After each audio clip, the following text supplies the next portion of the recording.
From Congress to Huffington Post, sexual harassment is everywhere. The bottom falls out for Roy Moore, or does it really? And Jeff Sessions heads to the Hill. I'm Ben Shapiro. This is The Ben Shapiro Show. This is a jam-packed show for you today. We are going to give you the very latest on Roy Moore. That is heating up because it now appears that a lot of his media supporters are moving away from him. But Roy Moore isn't going anywhere, and he is not sinking in the polls. The latest poll has Roy Moore up 49-43. So there's the real possibility that the guy about whom credible allegations of sexual molestation have been made will end up being elected to the United States Senate, which of course puts the Republican Party in a very interesting position. We'll discuss all of that. Plus, I'm going to get to Jeff Sessions on the Hill. Should there be a special counsel for Hillary? Shep Smith went after some folks on the right for talking about Uranium One, so I want to let you know what's true and what's false about Uranium One. We'll get to all of those things. But first, we say thank you to our sponsors over at Helix. So, I'm on the road. I'm actually broadcasting today from Fox News. I was on Outnumbered earlier today, as well as Fox and Friends.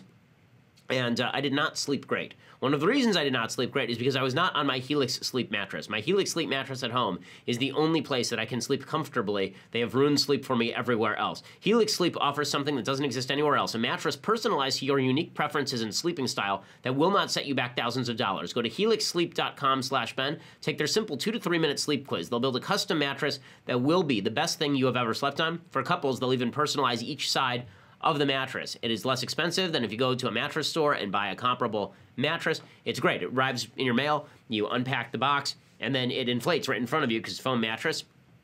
You pop it on your bed, you're ready to go, and you can try it for 100 nights.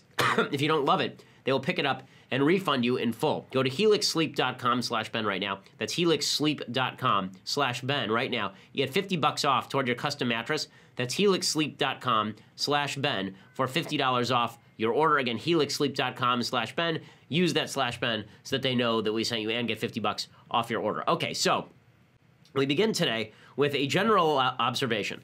Sexual harassment is apparently everywhere. This was sort of a shocking story that went completely under the radar yesterday. But there is a Democratic woman named Jackie Speier. She's a congresswoman on the Hill, and she, in an interview yesterday on MSNBC, she said there are 2 members of the House who have been hit with serious sexual harassment allegations. She says the House, over the past several years, has paid out $15 million in sexual harassment claims. That's your taxpayer dollars and mine, paying off women for guys who can't keep their grubby hands off. So here's what Jackie Speier had to say. Now, we do know that there's about $15 million that has been paid out by the House on behalf of harassers in the last 10 to 15 years. $15 million has been paid out over sexual harassment claims, so obviously more than one member of Congress. Do you know how many over time that is? I know that some of them are former members now. I don't really know. Okay, that's a lot of money. It's a serious amount of money. And if we're all going to go nuts over Bill O'Reilly's alleged $32 million settlement on sexual harassment, $15 million is a lot of money. This is why Paul Ryan, the Speaker of the House, has now come out and said that we need to have mandatory harassment training in Congress. First of all, I'm shocked that they didn't have mandatory harassment training before. Like, pretty much every major company that I've worked at has had to have some sort of form of HR training, including you watch a sexual harassment tape, one of these dumb tapes from the 80s where they show you that you're not allowed to grab a woman's butt, which you should have known since you're not a jerk. But in any case, Paul Ryan comes out, he says, we need mandatory harassment training. Today's hearing was another important step in our efforts to combat sexual harassment and ensure a safe workplace. I want to especially thank my colleagues who shared their stories. Going forward, the House will adopt a policy of mandatory anti-harassment and anti-discrimination training for all members and staff. Our goal is not only to raise awareness, but also make abundantly clear that harassment in any form has no place in this institution. So I'm not a general fan of anti-harassment training. I don't think that harassers stop harassing because of this. Harassers stop harassing when they feel there are consequences. Mark Levin has suggested that Speaker Ryan and Senator Mitch McConnell should step down from their positions if they've been covering up sexual harassment. I think that's a little bit much. But what I do think that they should be coming forward with names. And naming and shaming sexual harassers, if the allegations are credible, seems to me the best way of going about alleviating this particular problem rather than paying out my money and yours from our wallets so that some sexually predatorial congressperson can get his rocks off. It's not just in Congress. This is one of the worst kept secrets in Congress, by the way, is the amount of drunken lechery that happens in Congress is really quite astonishing. It's been true for pretty much centuries at this point. Also, the fallout in Hollywood continues. More sexual harassment in Hollywood. So Jon Stewart, comes out and he says, I was just stunned to learn about the revelations about Louis C.K. Here's the estimable John Leibowitz.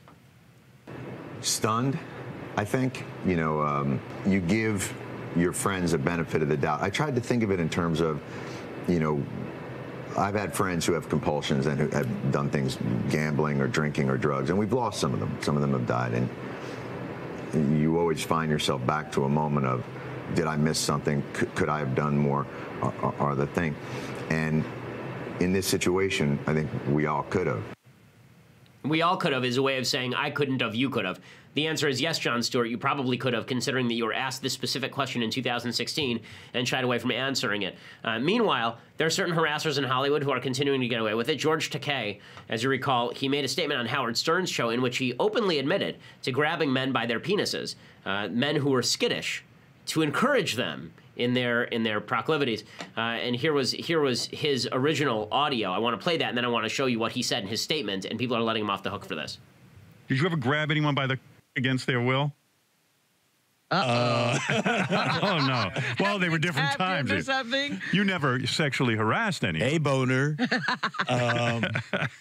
Have you? Oh, my goodness. You've got such a beautiful... Oh, here.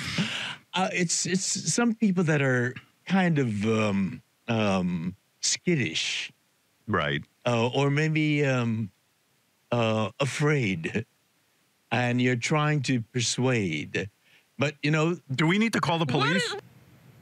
The answer is yes, you need to call the police. Here was George Takei's statement that came out on Monday. Quote, many have raised concern over a back and forth between Howard Stern and myself where we joked about me touching men during my Star Trek days 50 years ago. Well, first of all, it didn't sound like that was your Star Trek days. It sounds like it's a pretty consistent question.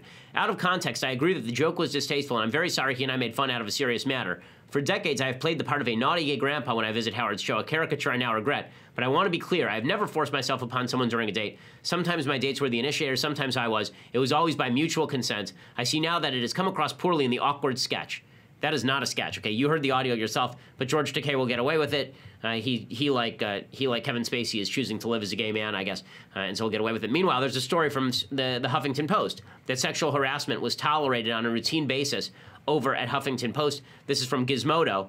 What they say is, Ariana Huffington's history with a former managing editor whose transfer to launch HuffPost to India was later revealed to be the result of an HR investigation into whether he had sexually harassed multiple young women in the New York office shows that Huffington wasn't overly concerned with sexual harassment in the office.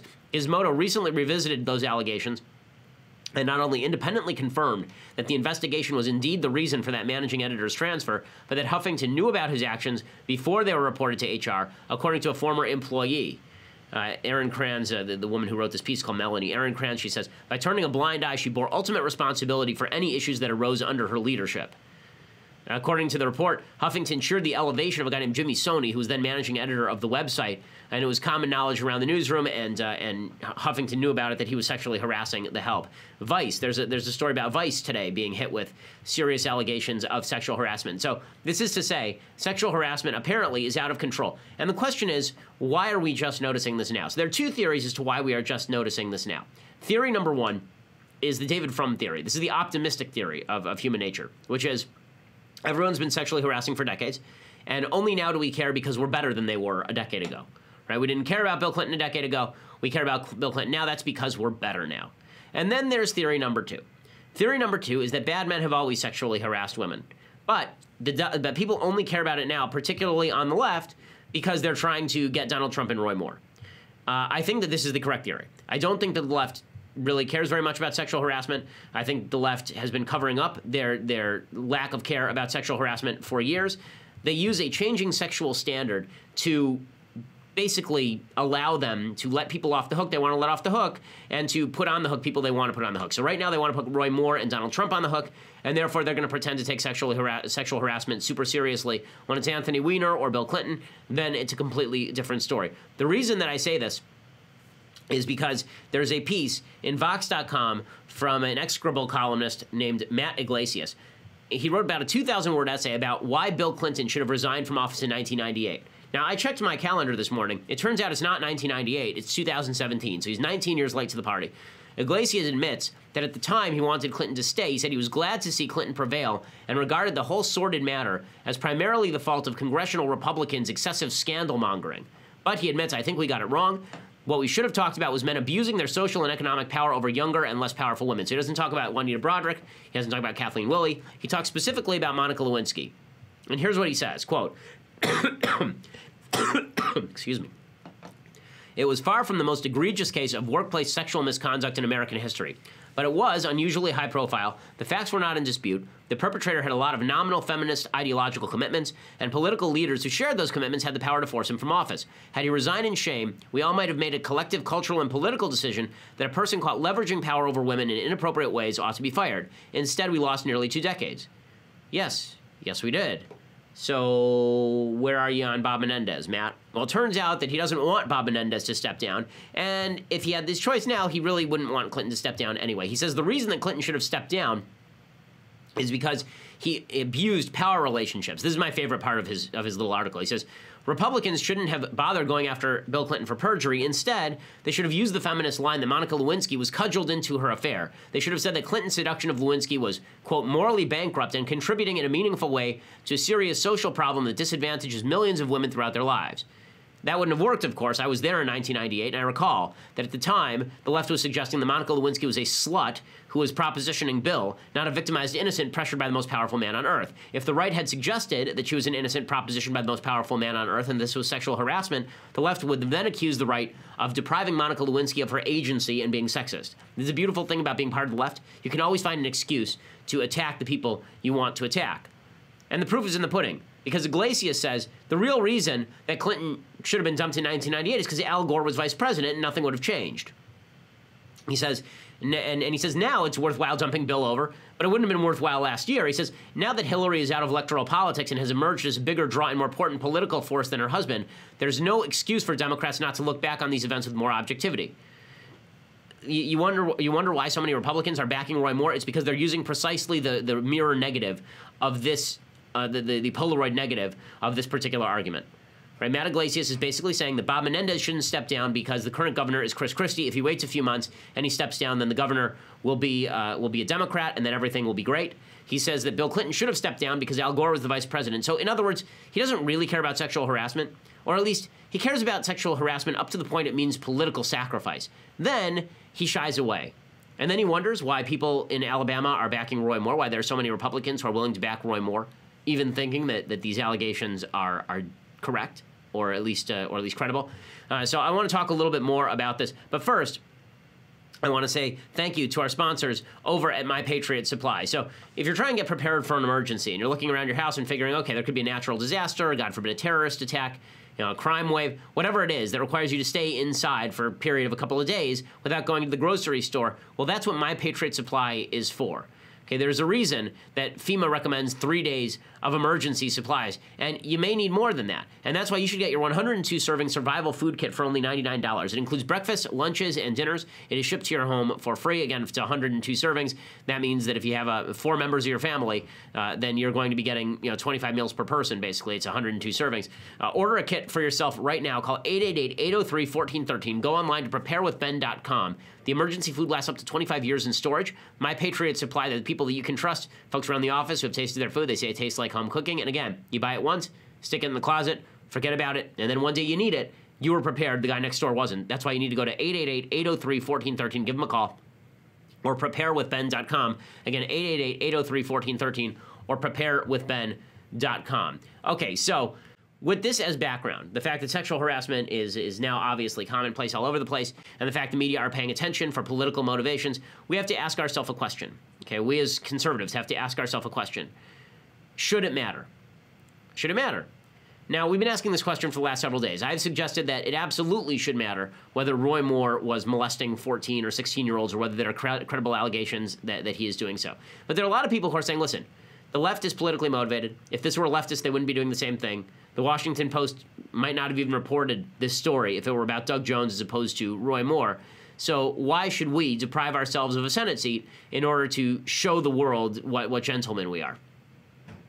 Which is a fine and solid question. There are basically 3 ways that this can go from here.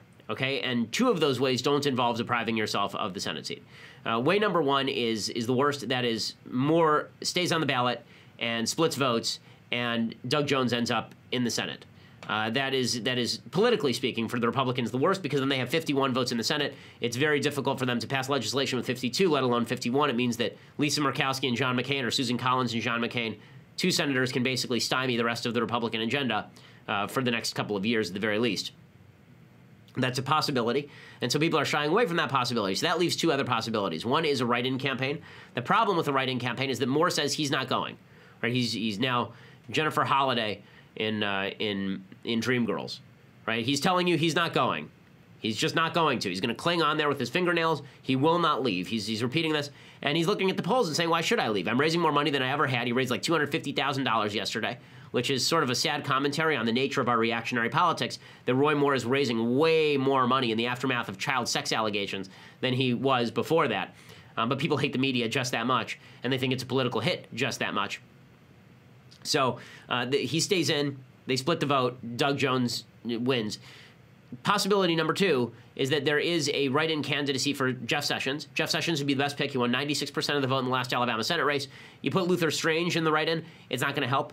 You put Luther Strange in the write-in, and that's going to be a serious problem, because Luther Strange couldn't even win a primary against Roy Moore. There have been people suggesting that Richard Burr, who is the current senator of Alabama, should step down and then run for the open seat as a write-in candidate, and then his seat will come up with for a special election.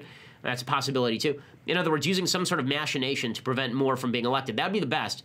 But the most plausible solution, the most plausible outcome here, is that Moore actually gets elected, that Moore stays in, Moore wins the election, and then Republicans in Congress have to decide. They have to make a decision. Are they going to seat him or are they not? The case for seating him is the people of Alabama have spoken. They heard the allegations. They didn't trust them. Not our problem. The case for not seating him is credible allegations of child molestation. I am in the camp that says that if he is elected, you should not seat him. The reason I say this is because, like the founders, I am not a Democrat, I am a Republican. That means with small d and small r. I'm not somebody who believes that the will of the people in its purest form must always be done. I think that the exercise of independent judgment by legislators is important, which is why I think character is important in legislators. I'm a believer that the Electoral College was created specifically to prevent dictatorship. I'm a believer that the institutions of our government were created with the knowledge that there should be people who every once in a while have to do the right thing, even in spite of their constituents. This, to me, seems like a pretty clear-cut case of that, especially because in the Matt Iglesias math, the governor of Alabama is a Republican who will then appoint a Republican to fill the seat, at least until the next special election. So it's interesting to see where everybody is coming down on all of this, and it's also interesting to see just how much dirty tricks are being used in Alabama. I'm not just talking about, quote-unquote dirty tricks against Roy Moore. A credible allegation is a credible allegation, but by people who are associated, presumably, with Moore. So we don't know who sent this fake robocall, but there was a fake robocall that was going around Alabama. And this fake robocall was from a guy who characterizes himself as Lenny Bernstein from the Washington Post, offering money to people to make false allegations against Roy Moore. The suspicion is, of course, that this is someone who's associated with the Roy Moore campaign, and that this is somebody who's attempting to convince people that all of the allegations are false and that the Washington Post paid people off. Here's what it sounded like. I love they use a Jewish name for it. Really a nice dog whistle there. Here's the audio. Lenny Bernstein, I'm a reporter for the Washington Post. Calling to find out if anyone at this address is a female between the ages of 54 to 57 years old, willing to make damaging remarks about candidate Roy Moore for a reward of between $5,000 to $7,000. We will not be fully investigating these claims. However, we will need a written report. I can be reached by email lbernstein@washingtonpost.com. Thank you. lbernstein@washingtonpost.com. The purpose of this, of course, is not to actually gather information. lbernstein@washingtonpost.com apparently doesn't exist. The purpose is to issue robocalls to make people think that this is what the Washington Post was doing. Really, really gross stuff. Very, very unpleasant stuff. So that's happening. So as all of this happens, even the conservatives in media have broken down into 2 groups. Sean Hannity, who's obviously signaling from the White House, last night on his program, Sean talks regularly with President Trump. They are very close. Apparently, they speak nearly every night. And Sean basically laid the wood to Moore. He said, listen, you have 24 hours to figure out a good way to rebut these allegations, or you should get out of the race. Between this interview that I did and the inconsistent answers, between him saying, I never knew this girl, and then that yearbook comes out, For me, the judge has 24 hours. You must immediately and fully come up with a satisfactory explanation for your inconsistencies that I just showed. You must remove any doubt. If you can't do this, then Judge Moore needs to get out of this race. Okay, so that was seen as an ultimatum from the White House. Trump, of course, has remained utterly immovable and silent on this issue, which is amazing. It's amazing because Trump is the person who could help solve all of this. If Trump jumped in with both feet and said Moore needs to get out, and then all of a sudden the polls showed that Moore's base was completely eroding, then you might actually get a write-in candidacy that would be worthwhile, because write-in candidacies are tough. But Trump staying out of this race is a real problem. Trump has continued to maintain silence. I hope he doesn't. I think Trump, should know better than that. It's not just Hannity. Tucker Carlson, who I didn't watch his show earlier this week, so I don't know if he was inclined to doubt the allegations. But whatever he was doing earlier this week, now Tucker says that Moore, who has been hiding behind Christianity, he's been hiding behind his faith, saying, I'm out, they're out to get me, just like Jesus kind of thing. Carlson says that's nonsense. Roy Moore has every right to protest his innocence, and maybe he is innocent. What he's not allowed to do is drag God into all of this. God is not accused of trolling for teenagers in shopping malls. This is not about Christianity. It's about Roy Moore. And it discredits Christianity when Christians allow Moore to use his faith as a shield. It's offensive to real believers. And this, of course, is exactly correct. Good for Tucker Carlson. So it looks like the bottom is falling out a little bit for Roy Moore, except in his home state. So he does have some media defenders. Rush Limbaugh was suggesting on his show that a search and destroy mission against Roy Moore is really Mitch McConnell's doing. It's really about Mitch McConnell, that all these people are jumping on board because they hate Roy Moore. Listen, I had not said that you should not vote for Roy Moore. I was very uncomfortable with Roy Moore. I had criticized Roy Moore, but I had not openly stated. I think I said that if I were in Alabama, I wouldn't vote for him. But I also said very similar to what before any of these allegations came out, very similar to what I had said about Donald Trump, which is, I certainly understand voting for Roy Moore to prevent a Democrat from taking the seat.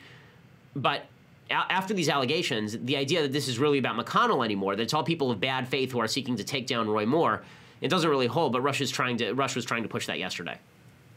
Annan has been very upfront about the objective he has, and that's to get Mitch McConnell out of the Senate. And so I don't think, even if all we had was one allegation against Judge Moore, this was going to be it for Judge Moore. Didn't matter, because this is now being used to send a message to Bannon and his group that you think you're going to get rid of me. Well, take a look at what's going to happen every time you try.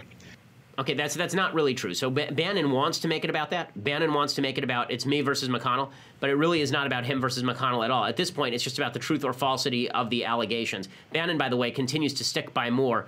The reason he continues to stick by Moore is because he stapled himself to Moore's leg as Moore won the primaries, and then tried to claim credit. He was the chicken who'd stapled. He was the dog that had stapled himself to the chicken's leg to cross the road, and then claimed credit for giving the chicken a ride. That's not actually what happened in this particular case, but it's a seductive way of moving attention off of the actual allegations and toward the politics of the situation. Okay, so before I go any further and talk about people in Alabama who are continuing to support Roy Moore, including Mo Brooks, the representative from Alabama, first I want to say thank you to our sponsors over at the USCCA. So, if you're a gun owner, can you say with 100% confidence that your family and your home are safe? What if you're forced to pull the trigger? Do you know what's going to happen when the police arrive? Well, if you need to know these answers, and you probably do, then you need the answers from the USCCA's Complete Concealed Carry and Family Defense Guide.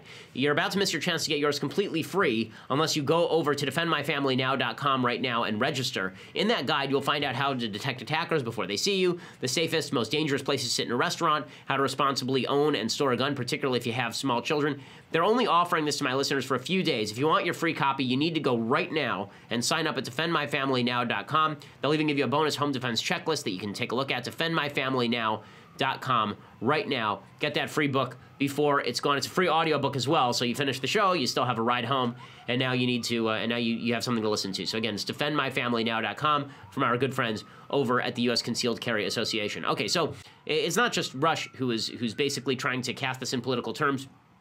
Mo Brooks made what I thought was maybe the most intellectually honest argument here. He basically said, listen, it doesn't really matter what Roy Moore has done or not done. At least he's not Doug Jones, and he's not going to vote for abortion. You believe him, you don't believe the women?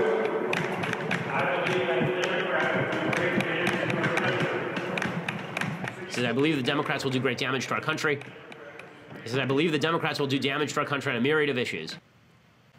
And he's sprinting away from the reporter. So obviously not questions that Mo Brooks would like to answer. You know, bad candidates who refuse to get out. Roy Moore is refusing to get out because he believes he can win, and the polls show that he can win. And this demonstrates why the voters need to stop thinking in binary terms, in terms of personalities.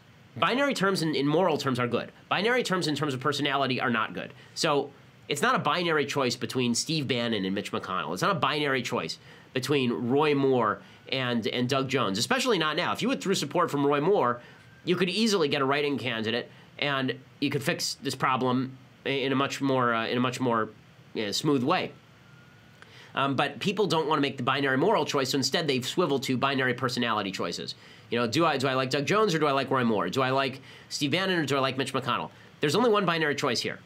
Do you think it is important enough not to have an alleged child molester sitting in the Senate to not vote for him and vote for someone else? And I'm not talking about voting for Doug Jones. I'm talking about voting for a write-in candidate. Or do you hate the media so much and you suspect the media so much and you think the whole thing's rigged that you're willing to take the risk that you're putting somebody in the Senate who is an utter piece of human debris? So, you know, these are questions that I think we all ought to ask ourselves in all honesty. Well, that's not even close to all the news that we have to get to today. We're also going to get to Jeff Sessions on the Hill in just a moment. But for that, you're going to have to go over and subscribe. DailyWire.com, $9.99 a month means that you can get a subscription to DailyWire.com, see the rest of our show on video live, see the rest of the Michael Knowles show live on video, see the rest of the Andrew Klavan show live on video. Later, when you download the show, you can do it without ads.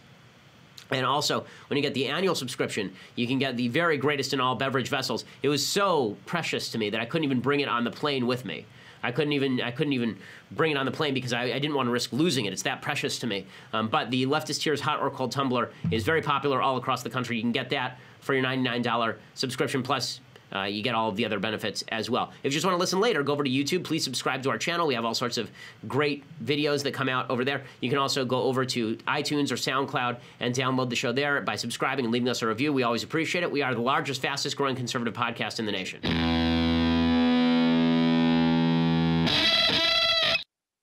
So meanwhile, Jeff Sessions was on the Hill. The Attorney General was on the Hill yesterday to answer questions about a variety of issues ranging from leaks inside the Trump administration to the possibility of setting up a special counsel for Hillary Clinton. Now, I want to start this discussion about the special counsel for Hillary Clinton by discussing what exactly the special counsel would be for. So there are two separate questions that have really come up in the context of why we might need a special counsel.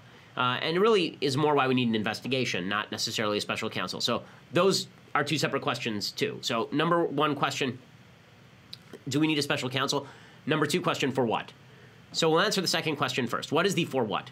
Why would we need a special counsel? So why would we need an investigation? So the reason that you would need an investigation into Hillary Clinton is because Hillary Clinton hired Fusion GPS, a Russian-connected firm, in order to dig up dirt on Donald Trump. And then it appears that material was used as the basis for a FISA request from the FBI. There are questions as to whether the FBI actually continued to pay for this dossier, some of which has been discredited. And so the question is really whether Hillary Clinton did anything illegal in using a Russian-connected source in order to promote a hit on Donald Trump. We don't know the answers to that. I think there's some unfilled gaps in that suspicion.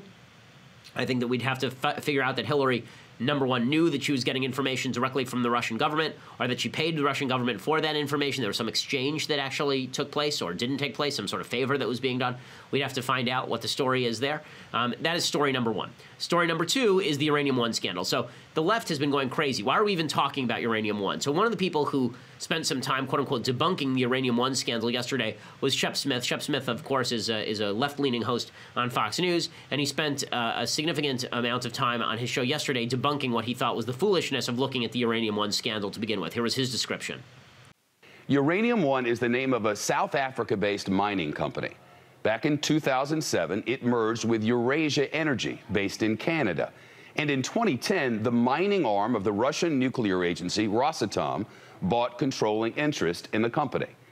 Among other places, that mining company had operations in Wyoming that amounted to what the Nuclear Regulatory Commission, or the NRC, said was at the time about 20% of uranium production capacity in the U.S. Today, the NRC says it's about 10%. Now, here's the accusation. 9 people involved in the deal made donations to the Clinton Foundation totaling more than $140 million. In exchange, Secretary of State Clinton approved the sale to the Russians, a quid pro quo.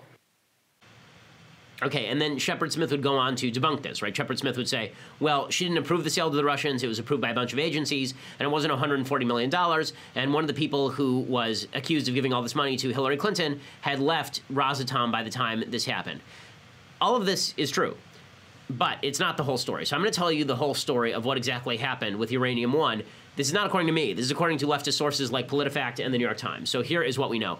There's a guy named Frank Giustra. Okay, Frank Giustra was a close confidant of the Clintons. He owned that company that you heard Shep Smith mention there called Eurasia. It was sold to Uranium One in 2007. Giustra says he divested his personal stake in the company at that time, but his shareholders own 60% of the company, and there's no way to confirm the truth of his claim. In 2010, Rosatom tried to buy 51% of the company. This rose to the level of the government because this looked like a security problem, not because they were going to ship all of the uranium from the United States to Russia and make nukes, but because it actually deprived the United States of a strategic nuclear asset that was required for our military because we had a uranium shortage.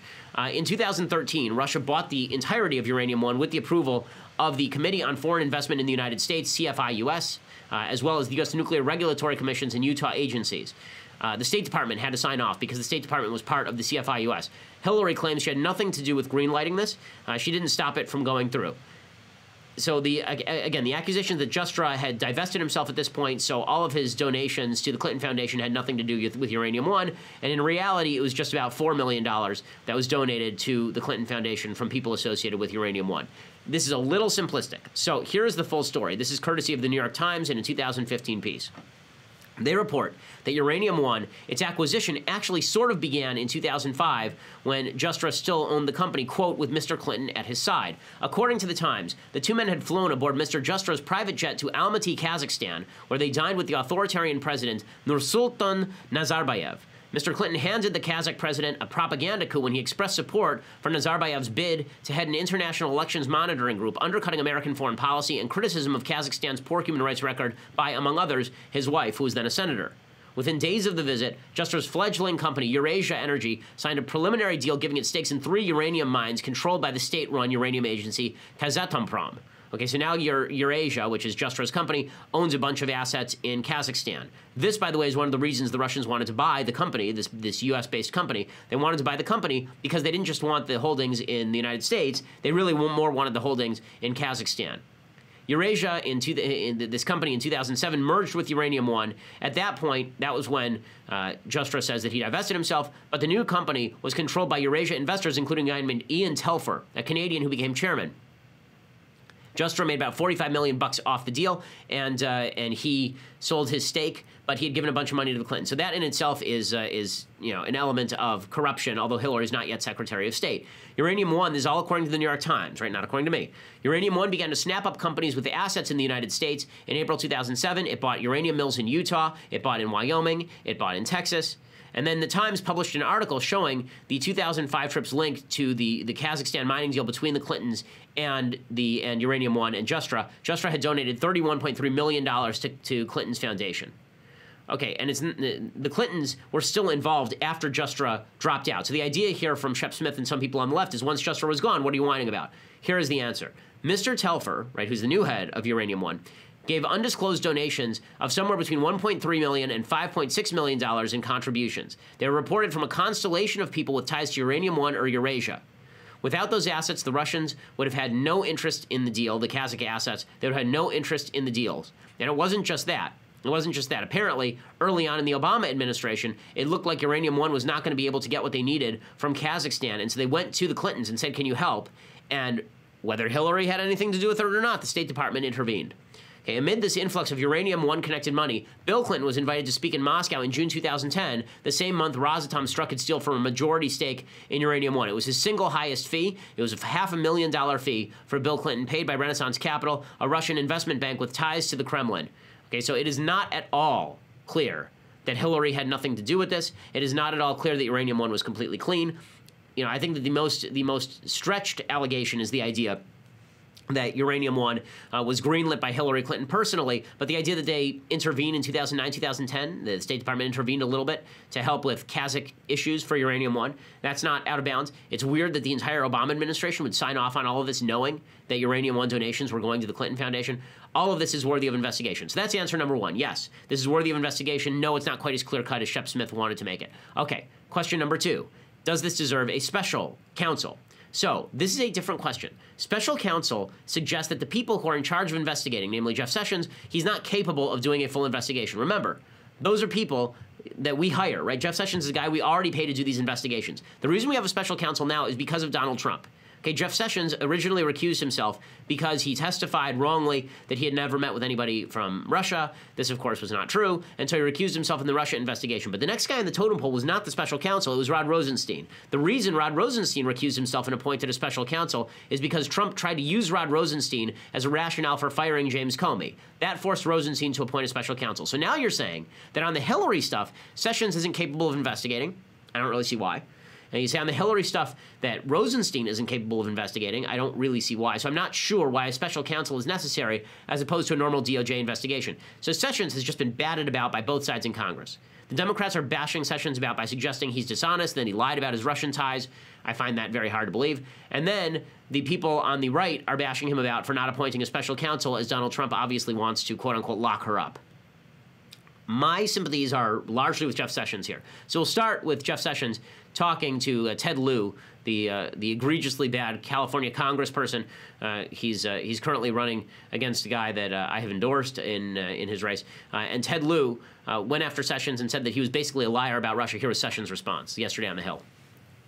I won't repeat it, Mr. Chairman, but I hope the congressman knows, and I hope all of you know, that my answer to that question, I did not meet with the Russians, was explicitly responding to the shocking suggestion that I, as a surrogate, was meeting on a continuing basis with Russian officials, and the implication was to impact the campaign in some sort of nefarious way.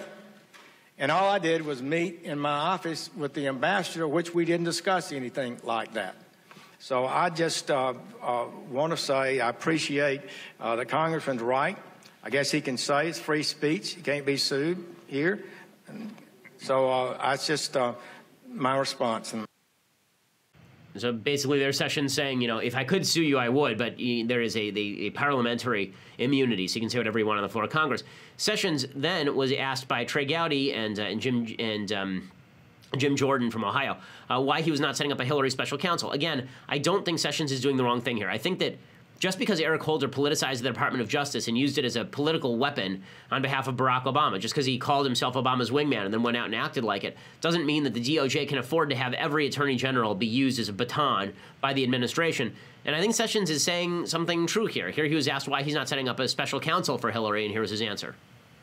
Well, Mr. Comey is no longer the director of the FBI. Thank goodness. We have an excellent man of integrity and ability in Chris Wray, and I think he's going to do an outstanding job, and I'm very happy He's not about here today, that. Attorney General And I would Sessions. say, You are, and I'm asking for a special counsel. the time of the gentleman I would say looks like is not enough basis to appoint a special counsel.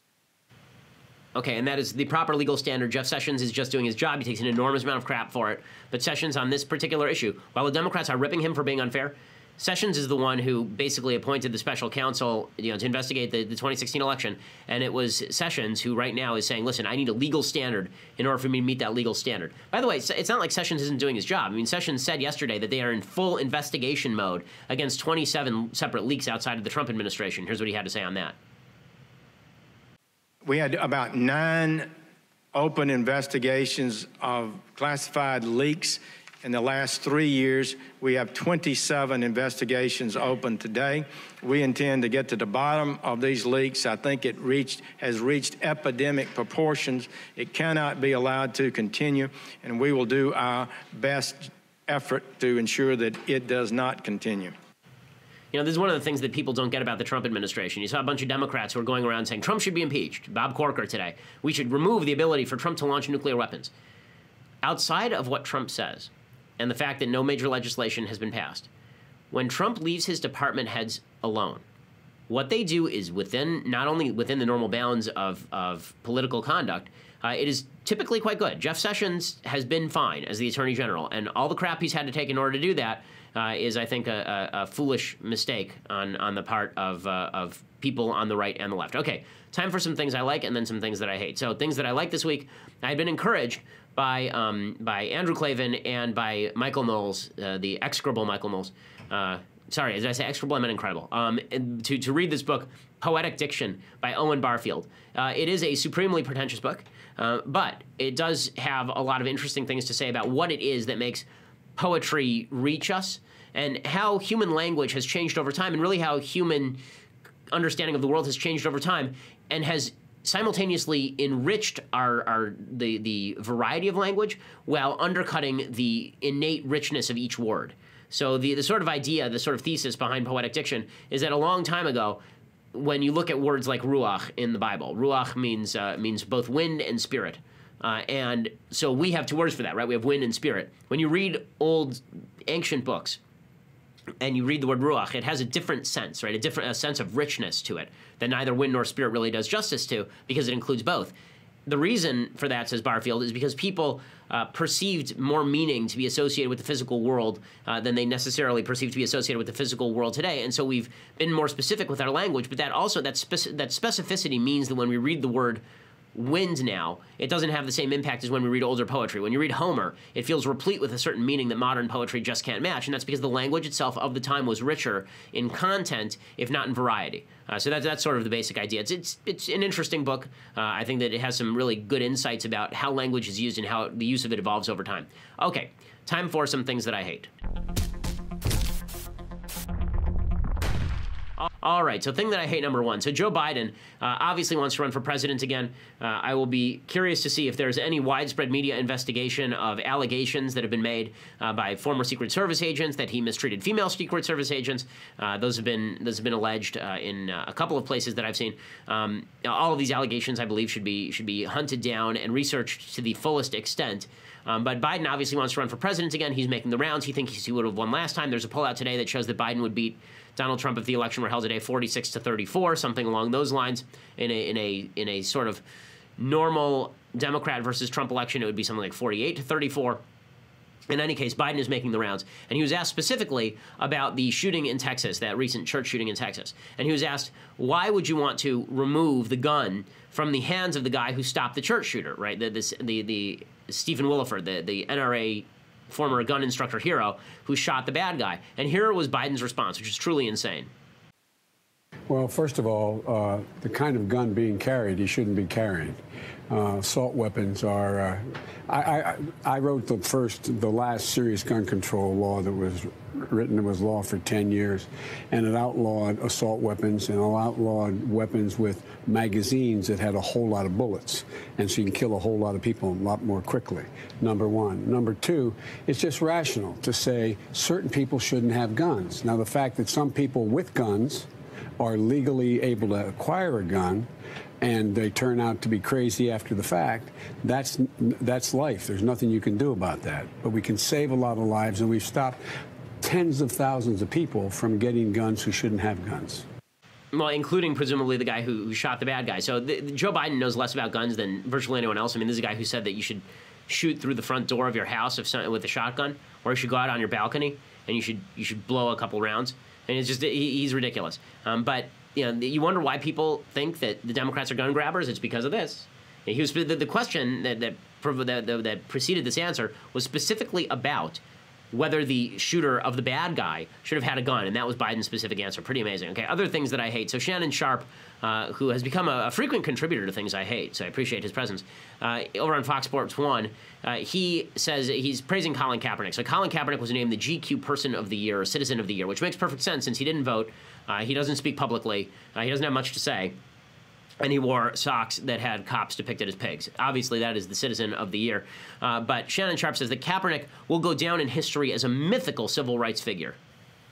Maybe Colin Kaepernick will never get the respect that he deserves for what he did.